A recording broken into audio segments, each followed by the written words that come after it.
American LCS with Impulse vs. Cloud9. It'll definitely change the strategy a little bit for the pick and ban phase, kind of similar to when Gragas was turned off during the World Championship. It had been a ban for a lot of people and a fairly early pick, so it changes the importance on some of the other champions. Graves, for instance, last week saw an over 80% pick ban rate in the LPL. For whatever reason, the LCK still has a pretty low pick ban rate on Graves, but on Thursday and Friday in the European LCS, whether it was banned in jungle or in top lane, it was 100%. You're seeing the North American stat being 36.4% right now. Gang playing 100. I don't think we've actually gotten to see him played much in NA. It's been almost entirely bans here. Absolutely. So we don't get to see much of him either. The Thresh Tom Kench bans were much less surprised about, though. That guy, those two really have been around for basically ever. And Impulse, of course, on short notice working with the new roster. We'll see just what they can do alongside Seraph, as he's not pulled too many bans himself. You could consider that as being 3 support bans, even though Tom Kench sees a lot of his play in the top lane nowadays. So they may, aside from just banning the champions that are picked most frequently on support, which is kind of Alistar and Thresh, they may be trying to put BunnyFuFuu in an uncomfortable champion situation, so his shot calling distraction will affect his play even more. Because that's actually a super critical thing when you're trying to shot call, or really just playing League of Legends. It's a totally different game depending on the familiarity you have with the champion. How much of your focus goes into pressing your buttons, and how much of it goes into the strategy of the game. Absolutely true. You only get 100% of like mental acuity at a time, and if 80% of it is laning properly, then good luck with the rest. That said, Cloud9 should be able to rely on Rush for at least the early game prowess. Prowling the jungle, looking for ganks. We'll see how he does on the Nidalee here. Kalista already picked up for Sneaky as well, so even though many engaged supports are gone, now Sneaky can just send Bunny in anyway, and maybe they can make that work. Second round of picks, though, for Team Impulse, and looking at another support to steal away, so 3 support bans and a fairly early pick. Really trying to hamper BunnyFuFuu a bit here. Totally, and we don't know if that Lulu's going in Seraph's hands or Gate's hand. Both of them have had a decent number of Lulu games. Seraph had been known to carry a lot of games over on Team Dragon Knights in the Challenger Split series last year. And even in the LCS, he was able to carry a few of them in the Summer Split. Yeah. But Lulu, not your typical carry champion. Gate is a support player in his off time, maybe even later this year. Yeah. So playing a support as champion in mid lane will not be too far outside of his wheelhouse. That's true. Yeah, it's been interesting watching Gate's career because he was initially a mid laner and then he moved down to support. Now he's back to mid, and you hope his rust wasn't too much. We'll see, though. Lucian picked up for Beibei, who had actually been one of the brighter spots of Team Impulse so far. His Poppy in Game 1 was actually pretty good. Obviously, no one did very well against the Immortals matchup, but I am expecting good things out of Beibei despite being a substitute for the intended roster here. Impulse may have their intended starters later on, but right now, look at the next few picks of Cloud9, and Trundle plus Shen being picked up means we're likely seeing one of them supporting and one of them top. Tanks. If I had to guess, right now we'd see Shen in the top lane and Trundle support. Trundle has been one of the most picked supports globally, and much more picked in support than any other position so far in this new competitive season. Plus, it's very nice to be able to pair with Trundle, throw him in, then he'll steal the resistances from whoever he wants because he'll be in range of pretty much everyone. Absolutely. Once he's tossed in, it's just a really nice synergy they can make there. And it also leaves them the ability to play something like Corki mid right here. You've got a poking jungle, you've got 2 big tanks for the front line. If you wanted to play a heavy, long-duration backline like Double Marksman, this would actually work for Cloud9 here. So they are saving Jensen's pick for last. They're going to make sure that Lulu shows up in what lane it intended to be in. And as Lucian plus Lissandra gets picked up here, it still does allow these 2 mages to flex pick top or mid, Lulu and Lissandra, but mash on Lucian, definitely one of the highest priority AD carries. Absolutely, and we say flex pick because the Lissandra and Lulu can go top lane or mid lane, which somewhat devalues Cloud9 waiting until their very last pick to pick Jensen's mid laner. Since now, if he wants to counterpick, it would have to somehow counter Lulu and Lissandra, who have fairly different play styles. Lulu is more of a damage over time supportive mid, whereas Lissandra's very, very burst heavy.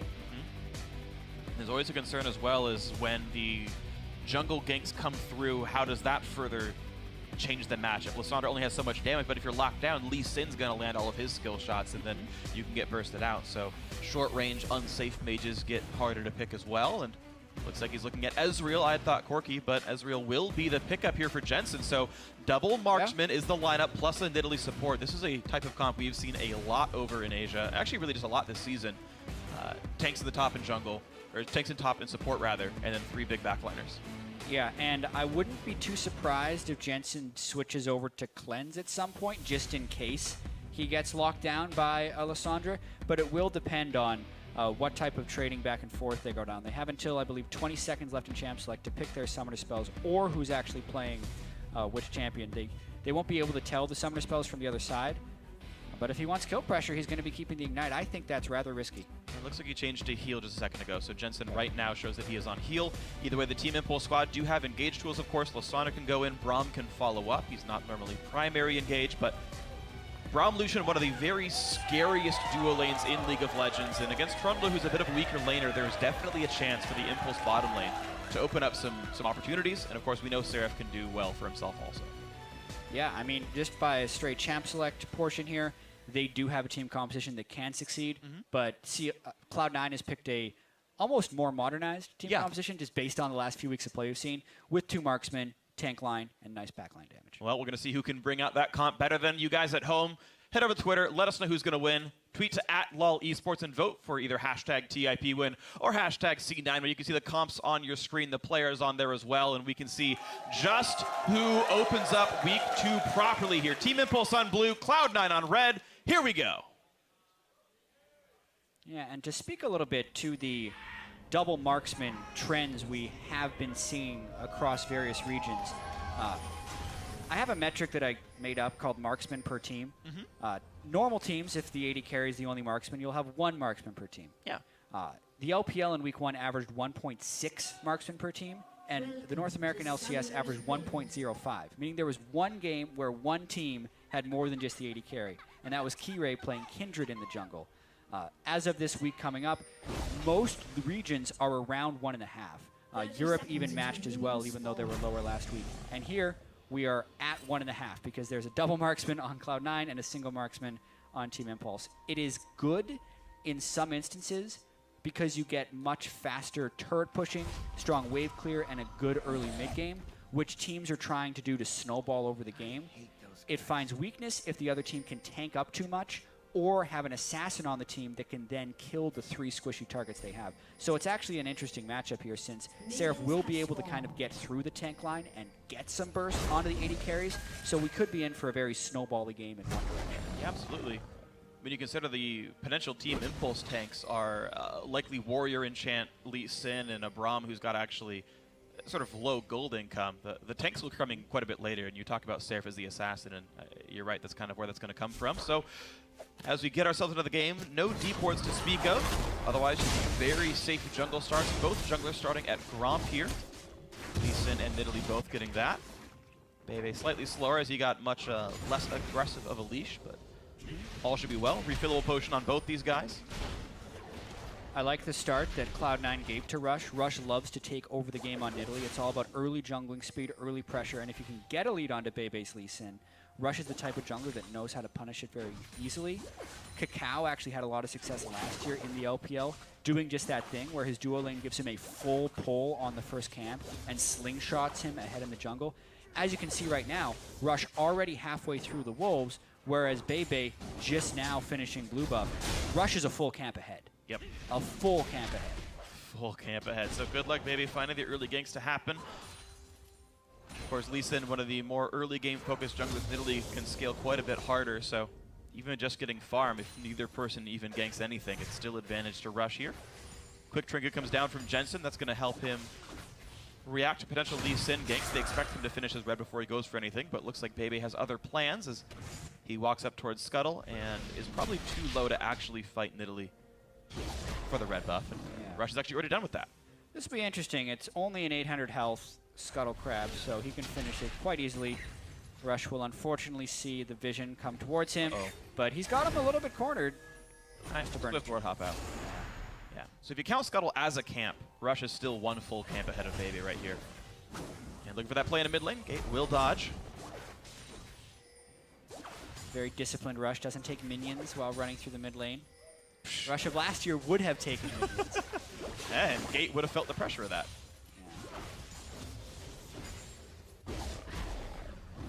Yeah, so what happened here is Rush recognized Beibei didn't have his red buff when he took the Scuttle Crab, so knowing he has the double buff advantage on him, he immediately wants to invade. But this is very dangerous because his lanes aren't necessarily in position to cut them off.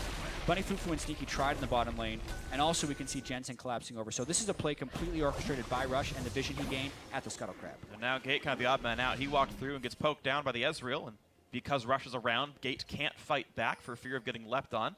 But Seraph has already roamed up. He's had the push lead in this top lane. He's up CS and pushed into the turret. So can he look for the play right here? Rush still counter jungling, but he's got to, again, be careful. Bit of a 1v3, and Jensen is now walking forward. He's already burned Arcane Shift. Seraph did not go for the Flash W. Don't think they had the damage to kill him anyway. Yeah, especially with Flash and heal on Jensen. No cleanse, but honestly, the way Jensen was cheating on that, he was aware that they could have a gank coming. And Beibei not willing to fully concede this jungle to Rush, but he is losing a lot of time. And Rush taking a red on top of a ward. Mainly, he's making sure to get the experience of the small camps first as well, though, in case he's missing out later. Oh, Beibei gets it, flashes, and gets his Krug back. Honestly, that's what you say worth it in all chat for. That was nice by Beibei. It was nice because he's able to secure his blue buff, but he only got half the experience from the camp. I know. That's exactly the reason why Rush was taking the small lizards next to the Brambleback. And I commend Beibei for not getting his red stolen, but now he's nearly 2 levels behind. Just like, as a substitute jungler, getting invaded on by Rush and being like, I'm going to steal in front of your face. That's Let's a bold do this. play. That's a bold play. I'm instantly a Beibei fan now. That's just fun. This is the kind of things I really enjoy about League of Legends. You're just like, yeah, I'm going to take this back from you. Rush is ahead. Like, don't get me wrong. Rush is winning the jungle game so far. I'm just happy that Beibei went for that is all. Yeah, it's the worst feeling, too, when a Nidalee's invading your jungle and your teammates can't help you. Like, he's just sitting in your red buff. Your team's like, you know what, dog? There's too much experience. I'm going to lose in lane if I keep fiddling with this super annoying Nidalee. You think I'm going to stun him? He's going to pounce away. Like, nothing's going to happen. So Exactly. It makes total sense. Rush played it right. Beibei made the best of a terrible situation. And the bot lane is fighting back and forth. Ken and Mash, I want to watch a little bit of how close up BunnyFuFuu is playing to see if he could continue to exert pressure here. But Seraph, of course, has Beibei coming in. Also has some respect. The potential engage. Thunderlord's triggered. Shen is so difficult to gank, especially without level 6 on Seraph. Even just with the Doran shield, the innate tankiness with a level 1 W on Shen to have the shield, and the fact that he can taunt away just makes it extremely difficult. I think the only way Beibei goes in there is if balls would let it taunt. Bot lane matchup is so interesting as well, though. You see like how difficult it is for either side to really go in. You don't want to jump into the minion line because they'll do a lot of damage to you. Pillar can, of course, block off retreat routes, and well, Sneaky missed his Q, so the damage wasn't there to win the trade. And both backed off anyway. Jensen holding basically equal to Gate right here. Both have recalled once Tear the Goddess versus Frostfang. If Gate can land E auto attack, that'll actually instantly trigger all 3 bits of Frostfang as help fix the actual passive damage. Will trigger 1 stack.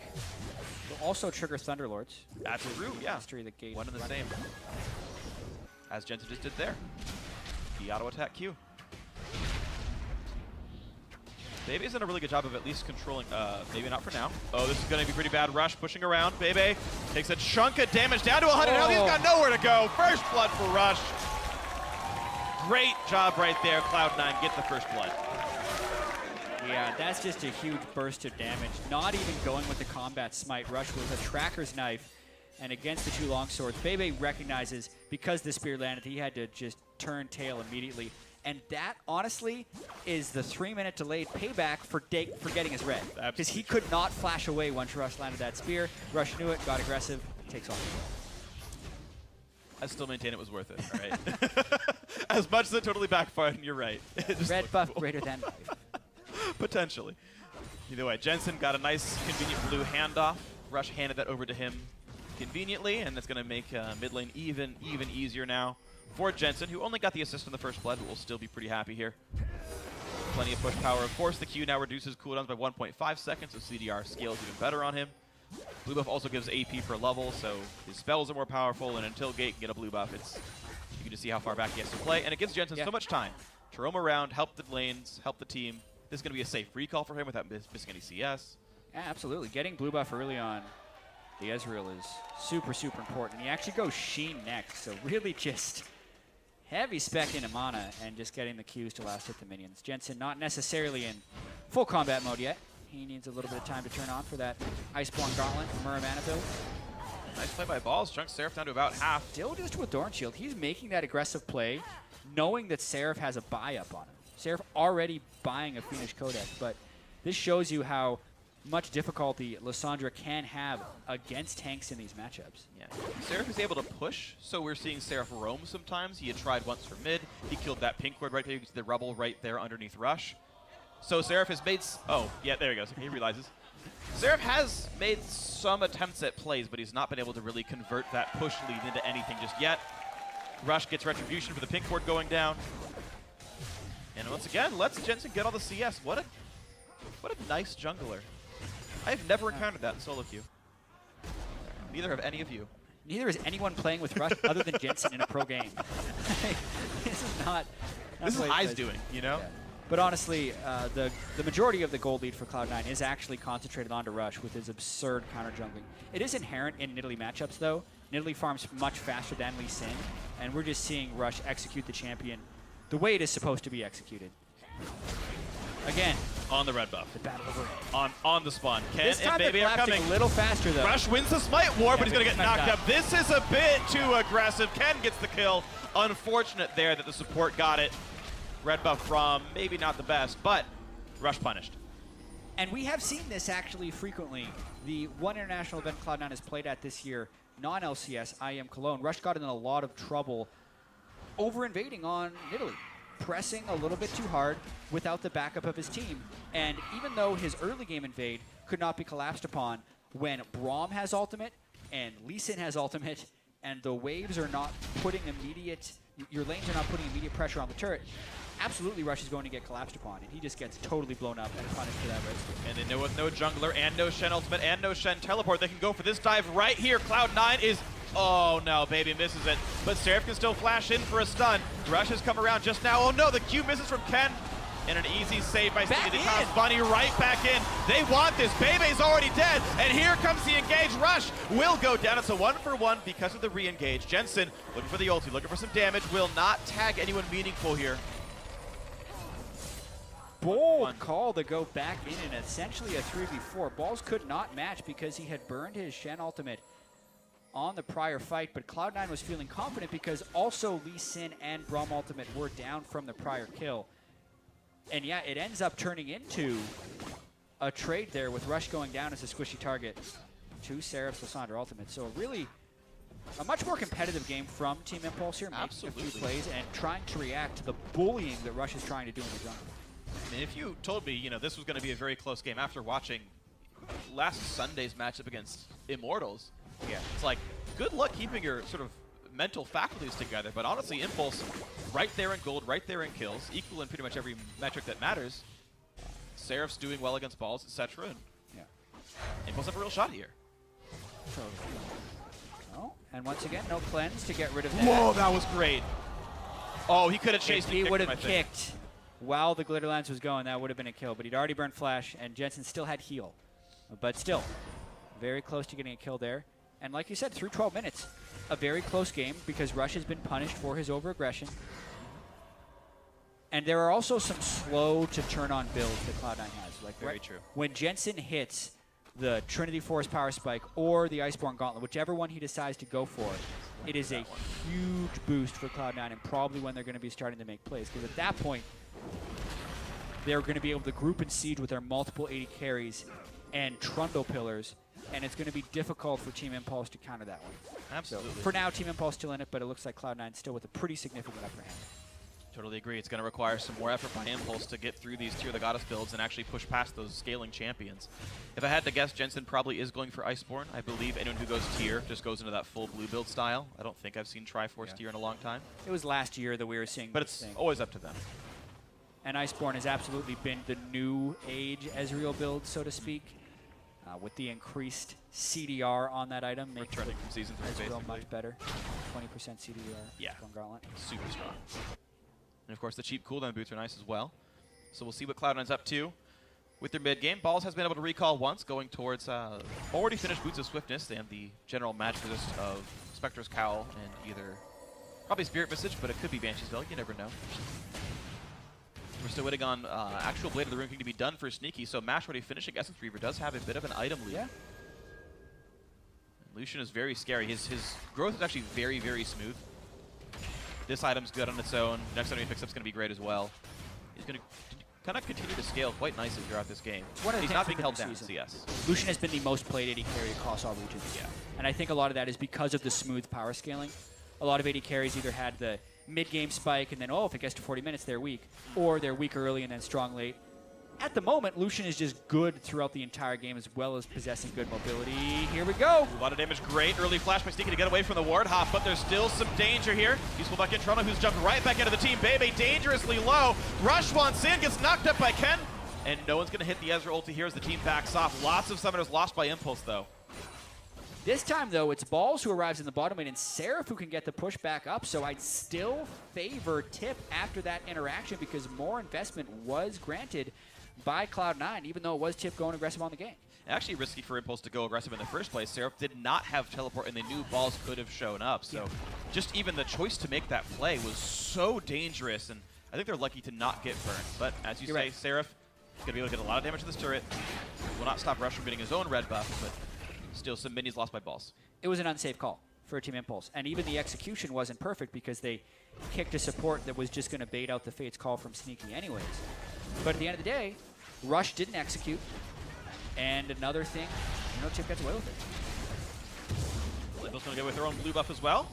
Nice attempt. Hey, Jensen stole away about a quarter of the XP from that camp, so still, something stolen away. 11-11, though, mid lane close enough to equal.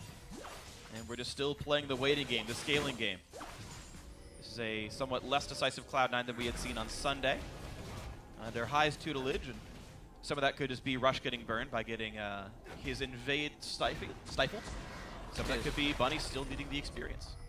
And it is a story we've seen numerous times. When High is not in the game, it seems like Cloud9 just doesn't play with the same sense of purpose. Bunny caught out. Sneaky almost in range. Not cooldown. Ah, did not have Fate's Call available. That nerf went through months ago, and if this were like 5.12, Bunny would be alive right now. Yeah, not a good second showing so far for Bunny as a shot caller for this Cloud9 team. 16 minutes in against who many consider to be the worst team in the LCS, and they are up 600 gold and down a dragon. Oh, Cloud9 still waiting for the scaling, as you mentioned, so at least the tier keeps stacking and the world can keep turning. But Beibei, 100% kill participation. He and Ken actually tied for that honor here. Despite being the two of the substitutes on this squad are actually showing up pretty well in terms of making things happen. Warrior and Champ, Boots of Swiftness, Beibei will be all the way around the map all the time. We'll see what else he can do on this Lee Sin. Absolutely. He's been pretty heavily harassed and overfarmed by Rush, but they have been successfully able to stop him. Jensen didn't see that. Sin gets ulted. He's going to die for sure. Seraph gets the kill. A great teleport play, and Balls actually misses the flash. He flashed over Ken, missed the taunt, and this could be so dangerous. He's trying to run, but he will be killed. 2 more for Impulse. They are beating Cloud9. 5 kills to 2, making the gold even. So the kills and the TP plays have equalized the farm advantage that Rush put up in the jungle thanks to that Nidalee pick. And now Team Impulse grouping up to push down the mid lane. Cloud9 looks out of sorts. And it really is Rush the reason there's a gold lead here for Cloud9. As the first turret goes down, Impulse definitely in the lead here. Rush's individual gold is up like 1,500 over Beibei, and the rest of the team is just advantage GFP. Pretty natural for Nidalee there. Jensen sees the claw at the last second, tries to flash away, but the R had already been clicked. No cleanse, so once it lands, he is for sure dead. And then Cloud9 thought they were going to be able to turn this play, but, Rush, Balls had already missed the taunt flash when we went down to that play. And since Balls was the main tank and there wasn't follow-up from that play, he had to strictly run away. For Cloud9 to execute this composition properly, they need to be able to group in a lane, get spears down, get Ezreal Qs down. It's still going to be until Jensen completes that Iceborne Gauntlet, because then he can land a Q, and that makes it easier for Rush to land a spear, and that's when we'll really see the poke coming through. But until that moment, Team Impulse is going to be trying to make those punishing plays with Seraph. Teleport down, grant him to kill mid. Yep.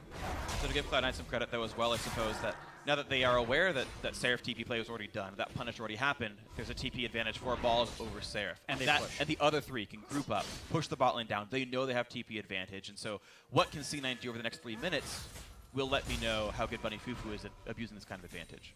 Absolutely. And they already did pretty much the best thing they could. They pushed down the bottom lane. This time, this is a strange point in the game, actually, because they've already pushed down the bottom tier turret. The next move would be mid lane. But in pushing down mid lane, it leaves a window for MASH to take the bottom turret and just trade the turret they'd already gotten. And they might not even be able to push the mid lane down because at this point with a Rod of Ages and the Spooky Ghost completed, Gate has spectacular wave clear. And they're slow on the rotation top lane here. So actually Cloud9 recalled after that bottom turret take and just cost them a top turret of their own. Great by Team Impulse. The only player on this roster in their intended position is MASH from Impulse. Everyone else on that roster is subbing in some capacity. Yeah, as far as who was supposed to be on their starting roster to start the year. Seraph is a top laner, and a pretty good one. He's now settled off in the CDK Team Dragon Knights Challenger team, but he's subbing here in the LCS, and he's putting together a pretty powerful build at the moment, assassination-wise. Yeah. This is exactly what they want. He's got an Abyssal Scepter and Sorcerer's Shoes, which gives him the 20 magic resist reduction as well as the 15 magic penetration. Which means the people he's going to be hitting like Jensen, who are sitting on magic resist blue, so 42 magic resist, that'll take it down to 7 or less because there are still masteries for Seraph that has that, so near true damage. Yeah, he's doing true damage to 3 people on Cloud9. Sneaky when he's near the Aegisora has 52, but he's sitting at 42 when he is not. So basically Seraph has the build for optimized damage right now on Lissandra. Seraph is sitting at 30 magic pen plus Abyssal. Like, he is going to rip through people. And right, not to mention his runes. So yeah, well, that's considering the entire build up. He's taken the 42 magic people down to 0. Yeah, it's going to be bad. Well, Balls, of course, has enough MR to survive. Spirit Visit, of course, is in. He's going to slowly scale up as best that he can, continue to hold that lane, but it's just going equal right now. Cloud9, small gold deficit. Turret's close here. MASH roaming up to knock down Balls. You can see that Seraph just does not have a lot of damage against Balls, but MASH might have a little bit. He's really pushing in. Bit of the cooling comes through. Balls will survive it, but that is lane pressure on bottom lane. There's nothing much for C9 to do. This will be a turret kill for Impulse. Yeah, it looks like Cloud9 has fallen back on the pressure a little bit. You would think not the smartest ultimate by Seraph, but it ends up instituting another turret trade. They put a lot bottom lane. Sneaky and BunnyFuFuu are already top lane, and they're just going to keep cycling here. This is not the type of trading game we were expecting from Cloud9 against Team Impulse. Looking like a worthy adversary here. With the Iceborne Gauntlet completed, will be around the time you want Cloud9 to turn on and start getting this comeback going. Yeah. If Cloud9 wins, I can already see the post-game interview. Oh, no, hold on. Balls in a bad spot. Jumping away. Still the stun will land. There's a follow-up from Braum. There's no stuns yet to have right now, but he's forced to flash away, and now Seraph is low. Rush will not choose to go in here. And all is well. Beibei pushes forward. He wanted a beta flash, maybe. Nothing else picked up, though. Ken stops the true shot barrage. And one recall's already come through. Seraph does have teleport, but he has no wards. He does have minions to jump to. Will they keep chasing Ken? Will something happen here? They're still chasing in. Forced to flash to get away. Now Beibei slowed by the Iceborne Gauntlet. A Q from Ken buys some time away from Balls. Another Javelin comes in. Beibei tanks it, I think on purpose, and then jumps over to MASH. Iceborne will miss this time around. Also a bit more health. Now Gate has joined the fray. Bunny is here, so a 4v4. And Seraph still is not TPing in just yet. It's behind them. He's coming in right now. What's he gonna grab? He's gonna get Jensen. 6th kill of the game for Impulse. Up goes Balls, just barely missing the wild growth to stop the jump over the wall, but Beibei still wants more. He's gonna find Bunny. There is no Kalista here. He's forced to flash to stay alive. And Team Impulse find another kill unanswered. This game is a little bit crazy. Much crazier than we expected, for sure. That was just to back it up a little bit. Team Impulse not really understanding their damage potential on Balls. We can see they don't have much damage, and if Cloud9 gets a frontline teamfight, they'd actually have time to do damage. Then they over-chase, and they get into position for the Seraph flank to come around the backside, and again, he zeroes down onto Jensen. I still think Jensen should have brought Cleanse, but now he's at the point of the game where he can buy a QSS. So if Seraph pulls off that play once again, we can see a QSS and then an Arcane Shift away from Jensen, and probably not the same type of kill potential they've had on thus far. So Cloud9 trying to reactively get back into this one. Yeah. And I really wonder what type of preparation and mindset goes into this game from Cloud9's side. Because they watched Team Impulse lose in 18 minutes, 2-4. Yep. And they're thinking, all right, easy. Let's put in Bunny. He's going to call us to a quick victory. We're going to feel good about this one. Is probably the mindset they have going in. And as soon as that doesn't happen, being mentally prepared for something you really didn't expect to happen can be very difficult. Now they're down 6 kills to 2. The plays aren't going their way. Team Impulse is actually quite coordinated. It's important for Cloud9 to be able to regain their heads in this game and make smart, coordinated plays with proper warding and proper item builds. So far, 1 QSS done, second on the way. They're going to try and stop the Lissandra. Okay. Jensen, good job with the arcane shift.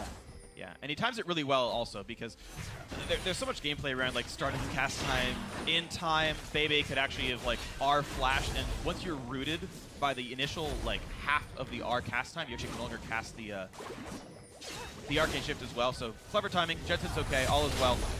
Another nice block by Ken with the shield. Yeah, really on top of his game, but Cloud9 are here to defend.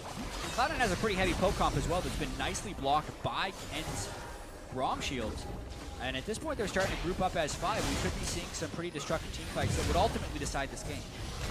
Bunny puts the pillar up to try to get that fight to happen. Of course, this team is all about poking people, but Mash steals away the blue. Now Balls is gonna get rooted. Is this the right target, though? Beibei's still going in. The culling over the wall, and they get 1 kill picked up. But now, with the tank gone, what can C9 do? Sneaky is rooted in place. They've already picked up 2. Will they find the 3rd? Jensen's getting hit up. There's the kill. It's already 3 for Team Impulse. The stun on the Jensen QSS not gonna be enough. A triple kill for Mash, and Team Impulse are slaughtering Cloud9. 4 for 0. Cloud9 is not setting up poke before fights. Their tanks are dying while their squishes are not doing damage, and Team Impulse is running through them. Now 10 kills to 2, and Team Impulse have taken control of this game.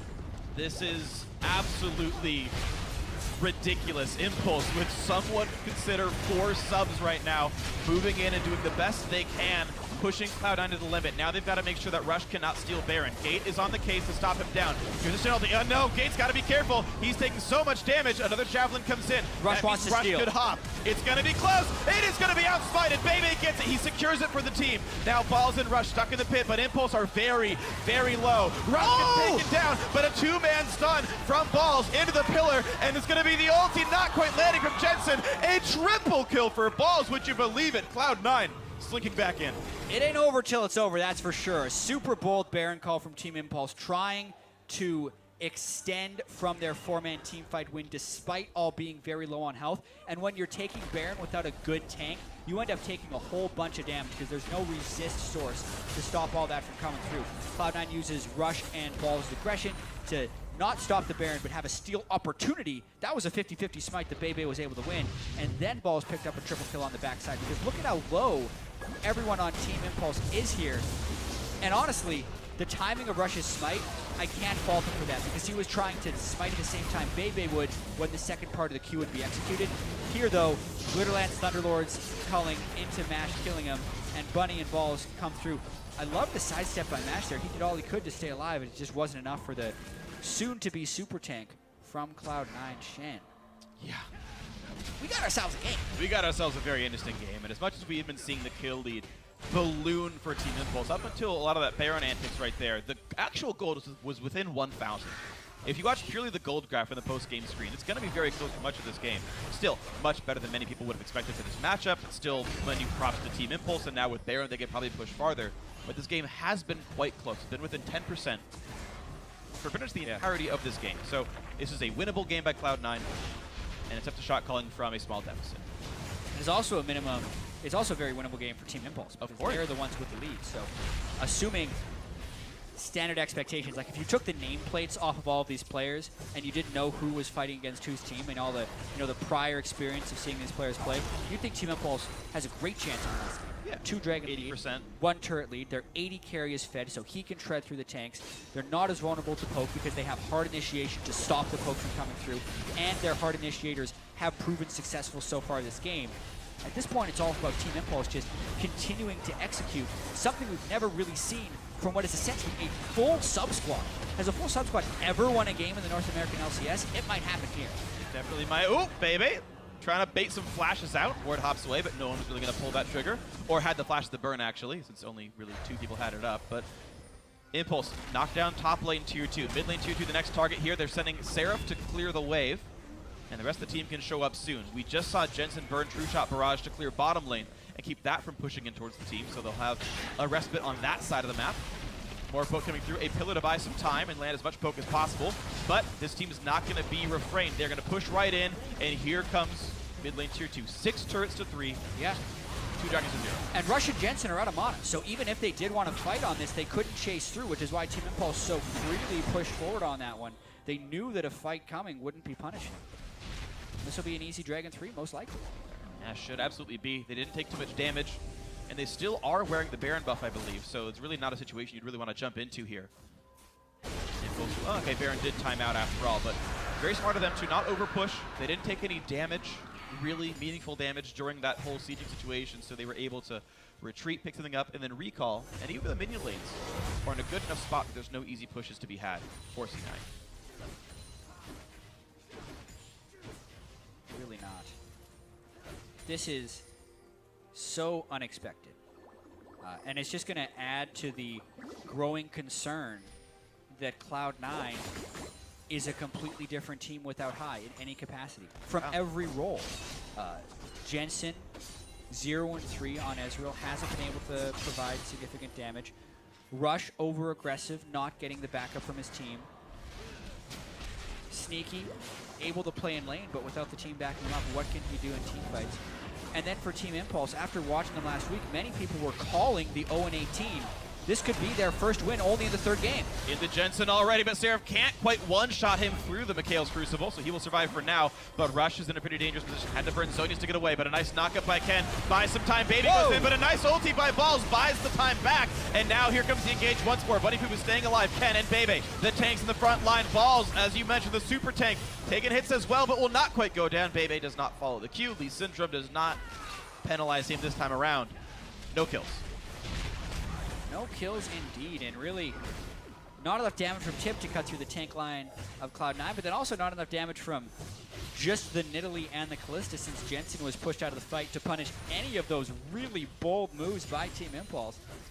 Because that's a Lissandra going in with Zhonya's an Abyssal, so a slightly more tanky build, but really still just a mage flying in the middle of your team and sitting there for quite a while. But because of the QSS that had to be built up by Sneaky so early, the damage just isn't there right now. And what's interesting is the actual tank line of Team Impulse is not even that big. Beibei, who's a Swiftness and Alacrity enchant.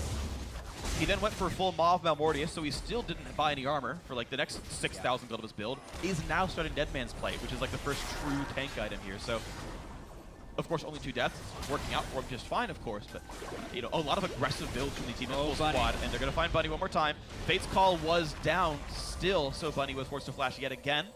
He was not able to be bailed out by his AD carry. No, I mean, Cloud9 was trying to set up a split push, but the mobility granted by Gates Lulu is stopping the non-Shen people on the team from playing safely. Gate really dominating the map here on his mid lane Lulu. And stopping the split push really easily. Just pulls the wave over. It will eventually unleash. Minions no longer follow into the river or jungle, so Gate takes him on a little merry-go-round and chunks him out. Level 17 on this Lulu, who's earned about 1,100 gold from his Frost Queen's claim. That gold income has contributed quite a bit to the coffers of Team Impulse. Yeah. And to even get back to the discussion we had in Champ Select, the double marksman team from Cloud9, those types of team compositions can be extremely volatile because they do have the early mid-game advantages once they get a few items, and they can start a turret snowball very easily with so many ranged champions. But their 2 weaknesses, assassins and tanks, if they fall behind those things, they don't have very many ways of catching back up to them. And so far, the assassin right there with Seraph is far ahead of the AD carries, and he's been really crushing them thus far. Now with 2 Mercurial Scimitars actually being completed, the next team fight should be fairly interesting.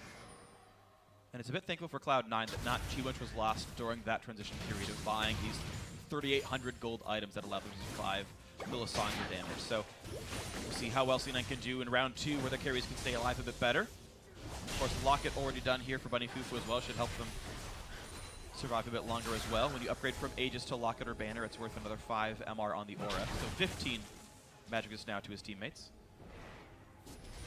Of course, Mash has been doing wonderfully. He's got 6 kills and plenty of farm, so of course armor is also required, which I guess Jensen thankfully has, as he's blue Ezreal, but Yeah. there's a ton of damage from an Impulse. Cloud9 hoping for that late game fight where Jensen can land a bunch of Qs on people in a chase scenario and run them down. But honestly, Team Impulse, if Gate can stay alive, we'll be able to outrun the blue build Ezreal. Spooky Ghosts go up. They're looking to force either a flash or a Fate's Call on Bunny, because Bunny is the one, really the only one capable of checking these Baron forces with any type of resiliency. Yeah, there's only 2 tanks, and of course one's right now split pushing with balls, so as long as Sneaky is around, he can save BunnyFuFuu, but that is a 2-minute cooldown. Once again, the attempt for Baron. TIP don't know what to do to push themselves farther ahead, so they just do what every North American team does, and they go for Baron. Yeah. C9 shows up, Bunny gonna get found, and here comes Seraph from the backside! Oh, and so much disruption! They've already picked up 2!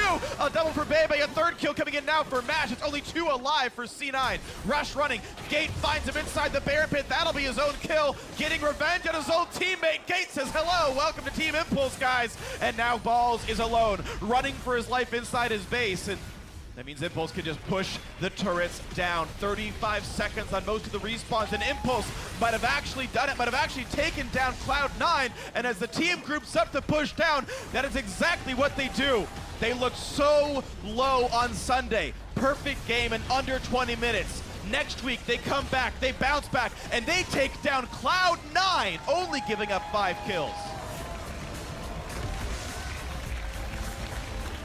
Coming into the day, I still can't believe this happened. Just with the way the game progressed, Team Impulse looked pretty good. And Seraph, who, as of pretty much yesterday, had never played with these guys, had good TPs. Oh, it is so hard. We've seen teams stick together for years and never be able to capitalize properly on teleports as a team. Yet that last fight was hard carried by Seraph teleporting in from base with home guard bonus and just messing everybody up by himself. He took pretty much the entire Cloud9 team to half just with that teleport. And at that point, the game was over. There are 2 players, I think, that I am stunned. I am too. I am too, but thankfully I brought Cleanse, so I want to talk about 2 players on Team Impulse here. We talked about Seraph already. You don't want to wait 15 minutes to buy a QSS? No, I'm too impatient. I brought that in Champions. Like, I heard what you said about Jensen, and I brought Cleanse at the start of this one. So Seraph, think about his career. He joined Counterlogic Gaming years ago and was really just, an unready sort of lackluster pickup. Took a long time to gel. Went over to TDK, started carrying them in Challenger. Got into LCS, carried a couple games there as well. And it's been going up and up and up. Seraph has improved so much over the last few years to where, like, he's directly hard carrying games against Cloud9 in the LCS. Like, this is how good Seraph is now at League of Legends. Yeah. And the other man is Beibei, who up until the very last fight was 100% kill participation, only 2 deaths on Lee Sin against Rush. Yep. Against Cloud9, and Beibei as a substitute jungler that basically no one has ever heard of is stacking up well against the LCS. It's nuts. Mash as well. He did play in the first split of the LCS ever and played in an LCS final. Yeah, true. Not many players can say that. 2013 spring split. He brought They TSM took to TSM 5 games. 5 games. That was also Zion Spartan on that team. Yeah. Just flab.